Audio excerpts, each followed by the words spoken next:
there's good reason to believe the Garden of Eden is a real place. The Bible actually gives specific geographic coordinates for Eden.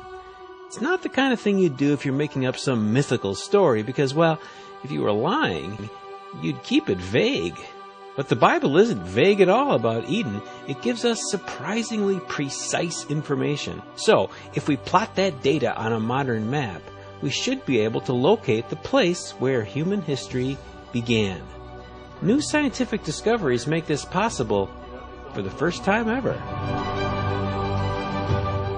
The Bible lays out 4 rivers that flow through Eden. 2 are well known, the Tigris and the Euphrates. Both flow through modern-day Iraq and empty into the Persian Gulf. The other 2 are the Pishon and the Gihon, but no one really knew where these 2 rivers were on the map until now.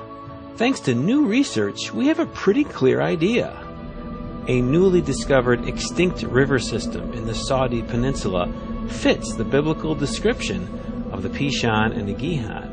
For example, the Bible says the rivers extended into a gold-producing region that we know was here, and a place called Cush that we know was here. So now that modern science has nailed down the likely course of all the biblical rivers, all we have to do is follow those 4 rivers, and where they come together, it's the Garden of Eden. The problem is they don't all seem to come together. It's a dilemma that's vexed scholars. However, recent research by a guy named Ward Sanford offers a fascinating solution. Sanford's not a theologian. He's a PhD hydrologist who literally wrote the textbook on groundwater geology. In simple terms, Sanford theorizes that in a previous ice age, there was a natural dam at the Straits of Hormuz, meaning there was dry land in what is now the Persian Gulf. And if the Persian Gulf is dry, the 4 rivers would converge. So the place that was once the Garden of Eden is now under the waters of the Persian Gulf. At least that's how Ward Sanford sees it.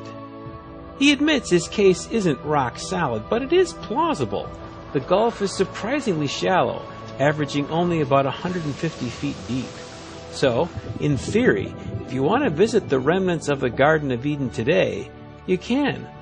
All you'd need is a submarine and Sanford's map. But there's a hitch. The Bible says God placed on the east side of the Garden of Eden cherubim and a flaming sword flashing back and forth to guard the way to the tree of life. So, maybe it's best to leave Eden as it is.